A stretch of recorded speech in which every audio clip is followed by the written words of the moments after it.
started doing drag nung estudyante pa ako. Ang year nun is 2018. Photographer ako. Ang mga sinushoot ko nun before is yung mga queer din na mga topics and subjects. Na-introduce ako dun sa drag sa pamamagitan ng internship ko dati sa Team Mag. Simula nun, nag-start ako mag-experiment dun sa gender expression ko hanggang sa parang nagkaroon ako ng thinking na ayaw ko lang basta maging parang yung photographer na observer dun sa mga subject ko. So I became the art myself.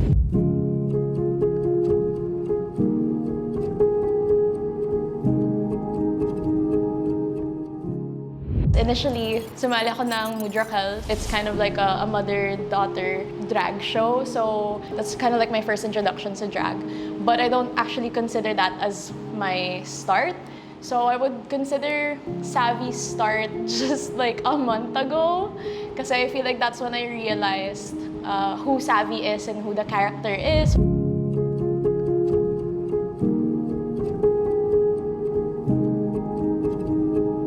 Nag-start ako doing drag around 2019 when nag-join ako sa isang competition by SM called like BDE, Big Drag Energy. Parang na-showcase yung parang drag persona ko for the first time. But I really started dabbling in drag makeup around 2018. I became interested in drag. Like a lot of like people my age na nagda-drag rin because of Drag Race. Mostly nag-extend siya to like other inspirations such as like the Club Kid movement. I'm of the firm belief na like there is no one way to do drag. There are signifiers, gano'n, like what separates a drag queen from a drag king. Pero even then, there are drag queens who do performances to like male artists or who perform in a more masculine gender expression or in a more masculine manner. Meron din like mga drag kings na usually female pop artists or female artists yung perform nila. It's kind of like gender yun, like it's a spectrum, like there is no one right way. Okay, so people use the term AFAB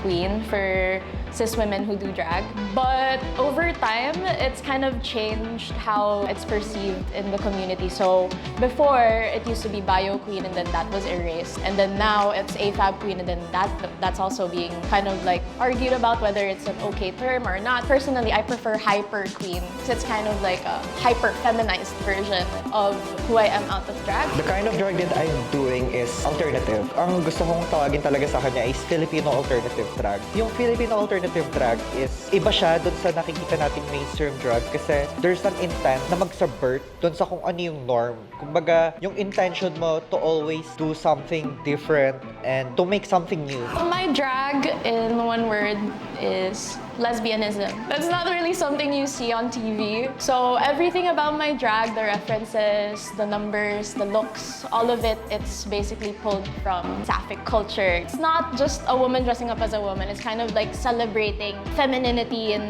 putting an exclamation point times 100. I don't look like this every day naman. Usually, I'm pretty plain. Pink pa rin. Pero this, like, you do the hair, you do the makeup, you do the look, you do the nails, the whole thing, it's so hyper feminine. It's like, I don't know, girly pop.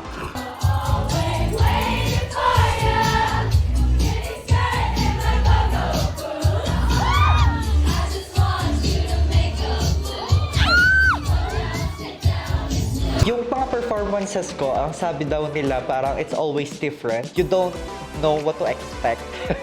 Kasi mostly, kung sa mga nagawa ko before, uminom na ako ng ihe, kumain ako ng dog food, naglaba, uminom ng sabon. Mostly din mga political art, political drag performance, and performance art.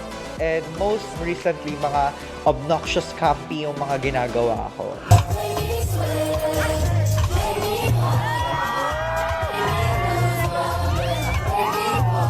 Ako, I don't really think about like performing masculinity talaga. I mean, when it comes to like certain songs or certain numbers, then parang mapapasiga ako gano'n. Kasi bagay sa song or bagay like sa concept na iniisip ko for a number. Pero it really depends on like what type of concept I'm thinking of.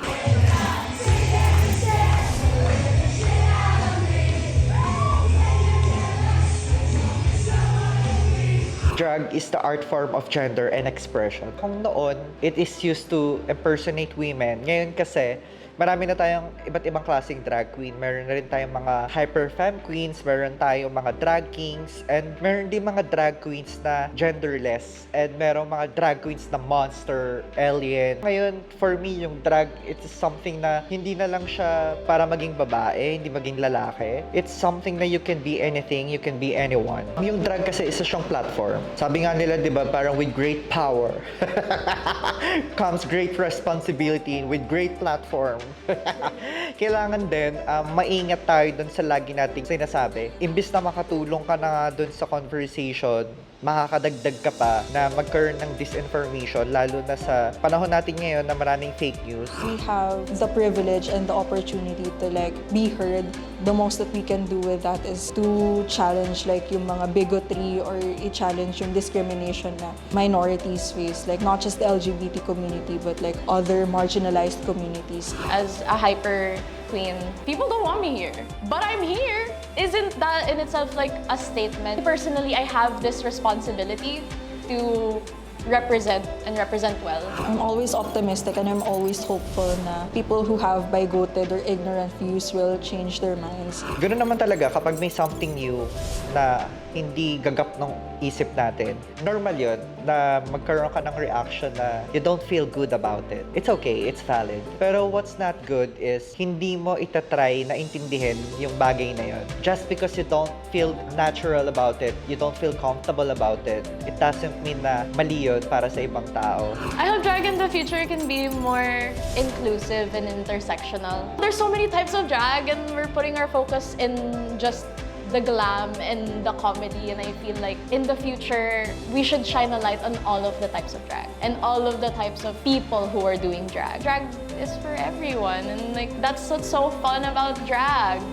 It can be anything under the sun. Political scene ng Pilipinas, I think mas magkakaroon ng boses ang mga bakla dahil sa drag. I think talaga makukuha na natin yung Soji Bill, yung same-sex union. As in, kakabugin natin yan. Hindi tayo titigil.